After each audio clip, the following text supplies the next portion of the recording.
നമസ്കാരം. മറ്റൊരു വീഡിയോയുമായി വീണ്ടും പ്രേക്ഷക മുമ്പിലേക്ക് എത്തിയാണ്. സിനിമാ മേഖലയുടെ വിഷയങ്ങൾ തന്നെയാണ്. സിനിമാ മേഖലയിലുണ്ടായ പ്രശ്നങ്ങൾ എല്ലാവർക്കും അറിയാം.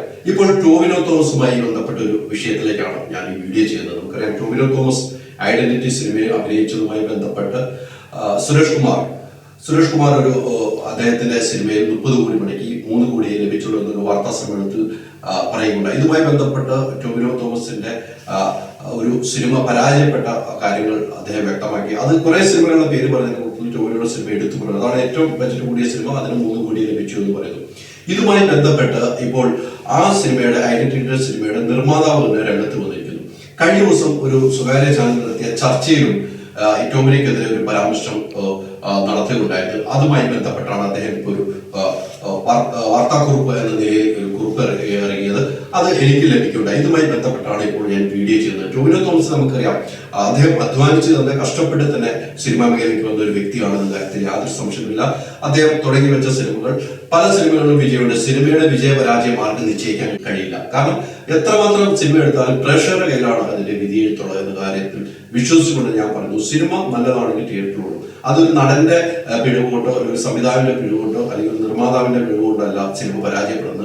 സ്ക്രിപ്റ്റ് നല്ലതായിരിക്കണം. സ്ക്രിപ്റ്റിനൊപ്പം തന്നെ അതിന്റെ അഭിനേതാക്കൾ മെച്ചപ്പെട്ട കാഴ്ച വെക്കുമ്പോൾ സിനിമ വിജയിക്കും. സിനിമ വിജയിച്ചു കഴിഞ്ഞാൽ പ്രൊഡ്യൂസറിന് ഹാപ്പി ആവും, പരാജയപ്പെട്ട പ്രൊഡ്യൂസർ ഹാപ്പി ആവില്ല എന്ന് പറയുന്നതിൽ അർത്ഥമില്ല. രണ്ടും ഒരു പാലം തന്നെയാണ്. ഒരു പാലത്തിൽ കയറാൻ രണ്ടുപേരും അങ്ങോട്ടും ഇങ്ങോട്ടും വേണമെന്ന കാര്യത്തിൽ സംശയമില്ല. എന്നാൽ ടോവിനോയുടെ വിഷയമാണ് ഞാൻ ചൂണ്ടിക്കാണിക്കുന്നത്. ടോവിനോ ഈ വിഷയത്തിൽ ഇപ്പോൾ അദ്ദേഹത്തിന്റെ നിർമ്മാതാവ് ഒരു കുറിപ്പ് എഴുതിയിരിക്കുന്നു. ഈ കുറിപ്പിനെ കുറിച്ചാണ് ഞാൻ സംസാരിക്കുന്നത്. അദ്ദേഹം പറയുന്നത് പ്രകാരമാണ്, ടോവിനോ തോമസ് അഭിനയിച്ച ഐഡന്റിറ്റി എന്ന സിനിമയുടെ നിർമ്മാതാവ് രാഗം മൂവീസിന്റെ ഉടമ രാജു വല്യത്ത് ആണ് ഇപ്പോൾ പ്രതികരണമായി വന്നിരിക്കുന്നത്. മലയാള സിനിമയിലെ പ്രതിസന്ധി സംബന്ധിച്ച് ഒരു സ്വകാര്യ ചാനൽ നടന്ന ചർച്ചയിൽ സംവിധായകൻ വിനു കിരിയത്ത് നടത്തിയ പരാമർശത്തിനെതിരെയാണ് നിർമ്മാതാവ് രംഗത്തെത്തിയിരിക്കുന്നത്.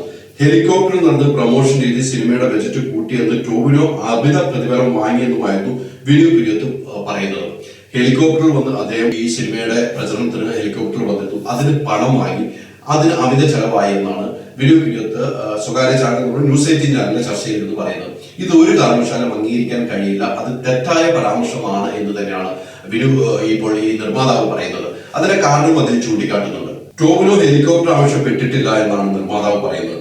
സിനിമയ്ക്ക് പലവിധ കാരണങ്ങൾ കൊണ്ട് നിർമ്മാണ ചെലവ് അധികം പ്രതിസന്ധി ഘട്ടത്തിലെത്തിയപ്പോൾ കോൺഫിഡന്റ് ഗ്രൂപ്പിലെ പങ്കാളികളാക്കി റിലീസ് ചെയ്യാനുള്ള സാഹചര്യം ഉണ്ടാക്കിയ വ്യക്തിയാണ് ടോവിനോ.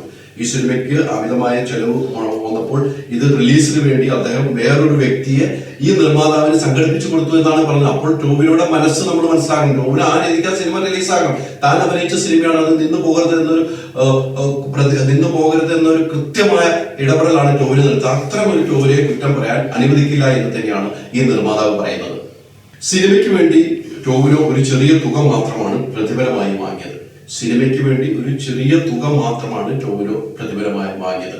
ടോവിനെ സംബന്ധിച്ച് കോടികൾ വാങ്ങാവുന്ന ഒരു നടൻ തന്നെയാണ്, അല്ല എന്ന് ഞാൻ പറയുന്നത്. പക്ഷെ ഈ സിനിമയ്ക്ക് അദ്ദേഹം വാങ്ങിയത് ചുരുങ്ങിയ തുകയാണെന്ന് കൃത്യമായി തന്നെയാണ് ഈ നിർമ്മാതാവ് പറയുന്നത്. അപ്പൊ നിർമ്മാതാവ് പറയുന്നതാണ് നമ്മൾ വിശ്വസിക്കുന്നത്, അല്ലാതെ സുരേഷ് കുമാർ പറയുന്ന കാര്യങ്ങളിലേക്കല്ല നമ്മൾ വിശ്വാസമുള്ള. സ്വന്തം സിനിമയുടെ ഐഡന്റിറ്റി സിനിമയുടെ നിർമ്മാതാവ് പറയുന്നു ടോവിനോ വാങ്ങിയത് ഒരു ചെറിയ തുകയാണ്. സിനിമയുടെ ഷൂട്ടിംഗ് ഡേറ്റും കൂടുമ്പോ പൈസ കൂടും, അതിന്റെ ക്വാളിറ്റിയിൽ എത്തുമ്പോൾ പൈസ കൂടും, ടെക്നീഷ്യന്മാർ പൈസ കൂട്ടും, അങ്ങനെ എല്ലാവരും കൂട്ടുന്നു. അപ്പൊ ടോവിനോ മാത്രം അതിനകത്ത് കുറ്റക്കാരെന്ന് പറയാൻ പറ്റില്ല എന്ന് തന്നെ. ടോവിനോ ആ നിർമ്മാണ തുക ഈ പ്രതിഫലം വരെ വളരെ കുറച്ചാണ് വാങ്ങിയെന്നാണ് അക്കമിട്ട് തന്നെ ഈ നിർമ്മാതാവ് പറയുന്നത്.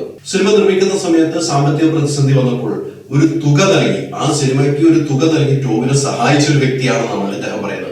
അപ്പം ആ സിനിമ നിന്ന് പോകാതിരിക്കാൻ ടോവിനോയ്ക്ക് കിട്ടുന്ന പൈസ പോലും ടോവിനോ അവിടെ നൽകി ആ സിനിമയെ സഹായിച്ചു എന്ന് പറയുമ്പോൾ ടോവിനോ ഒരു നല്ല നടൻ തന്നെയാണ്. ടോവിനോ ആ സിനിമയുടെ കൂടെ യാത്ര ചെയ്ത വ്യക്തി കൂടിയാണെന്ന് നമ്മൾ മറക്കരുത്. കഴിഞ്ഞ 45 വർഷമായി മലയാള സിനിമ രംഗത്ത് ഏകദേശം 22 ചിത്രങ്ങളിൽ നിർമ്മാതാവായി സഹനിർമ്മാതാവായി പ്രവർത്തിച്ചുകൊണ്ടിരുന്ന വ്യക്തിയാണ് താനെന്നും അദ്ദേഹം കുറിപ്പിൽ പറയുന്നുണ്ട്. ഏകദേശം 20 പതിറ്റാണ്ടിന് മുമ്പുള്ള കഥകളോ നിർമ്മാണ രീതികളോ സാങ്കേതിക വിദ്യകളോ പരസ്യ പ്രചാരണ രീതികളോ അല്ല ഇപ്പോൾ ഉള്ളത്. അതുകൊണ്ട് പണം ചെലവാകുന്നതാണ്. പണ്ടൊക്കെ സിനിമ എടുക്കുമ്പോൾ വലിയ ചെലവില്ല. ഇപ്പോൾ ഒരു സിനിമ നിർമ്മിച്ചു കഴിഞ്ഞാൽ ആ സിനിമയുടെ തുകയ്ക്ക് തുല്യമായ സിനിമ പരസ്യത്തിന് തന്നെ വേണം. ഇത്തരം രീതികളാണ്. ഒരു സിനിമ ഇറങ്ങിക്കഴിഞ്ഞാൽ അതിന്റെ പ്രചരണത്തിനായി കോടികൾ തന്നെ മുടക്കേണ്ട നിലയിലേക്കാണ് പോകുന്നത്. അതോടൊപ്പം തന്നെ ടോവിനോയെ കുറിച്ച് അദ്ദേഹം പറഞ്ഞ വേറെ വാക്കുണ്ട്. ഈ സിനിമയുടെ ഒരു പരാജയമാണ് എന്ന് അദ്ദേഹം സമ്മതിക്കുന്നു, എല്ലാവരും സമ്മതിക്കുന്നു. പക്ഷെ ഈ സിനിമ പരാജയപ്പെട്ടപ്പോൾ ഈ നിർമ്മാതാവിന് വേണ്ടി വേറൊരു സിനിമ ചെയ്തു കൊടുക്കാൻ എന്ന് ടോവിനോ പറഞ്ഞിട്ടുണ്ട്.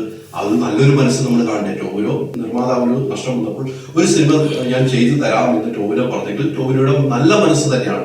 ഇതൊന്നും മനസ്സിലാക്കാതെ ആളുകൾ കുറ്റം പറയുമ്പോൾ, സംഘടനകൾ കുറ്റം പറയുമ്പോൾ ഈ കാര്യത്തിനെതിരെ ഒരു പ്രതികരണവുമായി തന്നെയാണ് ഈ നിർമ്മാതാവ് വന്ന് ആ നിർമ്മാതാവ് അങ്ങനെ നിർമ്മാതാക്കൾ വന്നു കഴിഞ്ഞാൽ നടന്മാർക്ക് ഒരു ധൈര്യമാവും. അതോടൊപ്പം തന്നെ സംഘടനയ്ക്കുള്ളിൽ ഉള്ള അഭിപ്രായ വ്യത്യാസം തുറന്നു കാണിക്കുന്നു എന്ന് വേണം മനസ്സിലാക്കാൻ കഴിയുന്നത്. സുരേഷ് കുമാർ എന്ന വാർത്താ സമ്മേളനത്തിൽ നിരവധി സിനിമകളുടെ പേരുകൾ പറഞ്ഞു. ജനുവരിയിൽ ഇറങ്ങിയ നിരവധി സിനിമകളുടെ പേര് പറഞ്ഞു. അതിൽ വിജയിച്ച ചിത്രം രേഖാചിത്രമാണെന്ന് പറയുന്നു. അതോടൊപ്പം തന്നെ പൊന്മാനും ഒരു ജാതി ജാതും ഓടിക്കൊണ്ടിരിക്കുന്ന സമയത്ത് 2 ദിവസത്തെ കളക്ഷൻ മാത്രമാണെന്ന് പറഞ്ഞത്. പക്ഷെ ആ സിനിമ ഇപ്പോഴും തിയേറ്ററിൽ ഓടിക്കൊണ്ടിരിക്കുന്നു. സിനിമയ്ക്ക് നല്ല കാലമാണ് നടക്കുന്നത്. കഴിഞ്ഞ ദിവസം ഇറങ്ങി ഇന്നലെ ഇറങ്ങിയ സിനിമകളും വിജയകരമായി മുന്നോട്ട് പോവുകയാണ്. ആ സിനിമകളെല്ലാം വിജയിച്ചു പോകുന്നുണ്ട്. ഞാൻ നേരത്തെ പറഞ്ഞ സിനിമ നല്ല സിനിമയാണെങ്കിൽ പ്രേക്ഷകർ സിനിമ കാണുമെന്ന കാര്യത്തിൽ സംശയമില്ല. അന്ന് സുരേഷ് കുമാർ പറഞ്ഞ ഒരു കാര്യം, പണ്ടൊക്കെ നടന്മാർ ഒരു സിനിമ പരാജയപ്പെട്ട് കഴിഞ്ഞാൽ, നസീർ സാറിനെ ഉൾപ്പെടെയാണ് പറഞ്ഞത്, പണ്ടൊക്കെ ഒരു സിനിമ പരാജയപ്പെട്ട് കഴിഞ്ഞാൽ ആ സിനിമയുടെ നിർമ്മാതാവിന് മറ്റൊരു സിനിമ ചെയ്തു കൊടുക്കാൻ താരങ്ങൾ തയ്യാറാവും. ഇന്നത്തെ കാലത്തിൽ അങ്ങനെയൊന്നും ഇല്ല എന്ന് പറയുന്നുണ്ട്. പക്ഷേ എന്നാൽ ഈ നിർമ്മാതാവ്, ഐഡന്റിറ്റിയുടെ നിർമ്മാതാവ് പറയുന്ന ഒരു കാര്യമാണ്, തന്റെ സിനിമ ഐഡന്റിറ്റി പരാജയപ്പെട്ടപ്പോൾ തനിക്ക് വേറൊരു സിനിമ ചെയ്യാൻ താൻ തയ്യാറാണെന്ന് ടോവിനോ പറഞ്ഞു വന്നിരുമ്പോൾ ടോവിനോ തോമസിന് ബിഗ് സല്യൂട്ട് തരണം. ഈ ടോവിനോയുടെ മാതൃകയും തരണം. ഒരു നിർമ്മാതാവ് എന്ന് പറയുന്നത് അത് നട്ടം കാണുന്ന സിനിമയാണ്. നിർമ്മാതാവിന് പരാജയപ്പെട്ട് കഴിഞ്ഞാൽ അതിനോടൊപ്പം തന്നെ താരങ്ങൾ നിൽക്കണമെന്ന കാര്യത്തിൽ സംശയമാണ്. നിർമ്മാതാവ് ഉണ്ടെങ്കിൽ മാത്രമേ സിനിമയുണ്ടാവും. ഒരു സ്ക്രിപ്റ്റ് ഉണ്ടാകുന്നു, അതിന് സംവിധായകൻ ഉണ്ടാവുന്നു, അതോടുകൂടി നിർമ്മാതാവ് ഉണ്ടാവും. നിർമ്മാതാവ് ഉണ്ടാകുമ്പോഴാണ് താരങ്ങൾ ഉണ്ടാവും. അത് ഞാൻ ഇല്ല എന്ന് പറയുന്നില്ല. പക്ഷെ ആ നിർമ്മാതാവിനെ സഹായിക്കാൻ താരങ്ങൾ തയ്യാറായാലും ഇവിടുത്തെ പ്രശ്നങ്ങൾ തരും.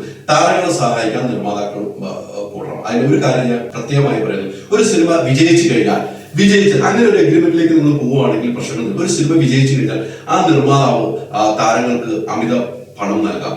ഒരു സിനിമ പരാജയപ്പെട്ടാൽ നിങ്ങളും അതിന് കുറച്ച് നമ്മളുമായിട്ട് സഹായിക്കണം എന്ന് ഒരു നിർമ്മാതാവും താരവുമായിട്ട് ഒരു എഗ്രിമെന്റിലേക്ക് പോയി കഴിഞ്ഞാൽ എനിക്ക് തോന്നുന്നു എല്ലാ താരങ്ങളും അത് പോകും. അപ്പൊ സ്ക്രിപ്റ്റൊക്കെ കറക്റ്റ് നോക്കിയ താരങ്ങൾ അഭിനയിക്കുകയുള്ളൂ. അങ്ങനെ ഒരു ഉറപ്പ് കൊടുത്താൽ, അങ്ങോട്ട് ഉറപ്പ് കൊടുത്താൽ ഈ പ്രശ്നങ്ങൾ തീരും. നിലവിൽ സിനിമാ മേഖലയിലെ വിഷയങ്ങൾ രൂക്ഷമായിക്കൊണ്ടിരിക്കുകയാണ്. കഴിഞ്ഞ വാർത്താ സമ്മേളനം നടത്തി അത് സുരേഷ് കുമാറിനെ മമ്മൂട്ടി മോഹൻലാൽ വിളിച്ചു എന്ന് പറയുന്നു. എന്നാൽ സുരേഷ് കുമാർ അതിന് വഴങ്ങിയില്ല എന്ന് പറയുന്നു. എന്തായാലും വഴങ്ങാതിരിക്കുകയോ ചെയ്യട്ടെ. എനിക്ക് ഈ വിഷയത്തിൽ, ടോവിനോയുടെ വിഷയത്തിൽ മാത്രമാണ് ഇപ്പോൾ ഒരു വീഡിയോ നിങ്ങളുടെ മുമ്പിലേക്ക് എത്തിക്കുന്നത്. എന്നാൽ ഇന്നും നാളെയുമായിട്ട് അതുമായി ബന്ധപ്പെട്ട്, ഇപ്പോഴത്തെ വിഷയവുമായി ബന്ധപ്പെട്ട് ചർച്ച നടക്കുകയാണ്.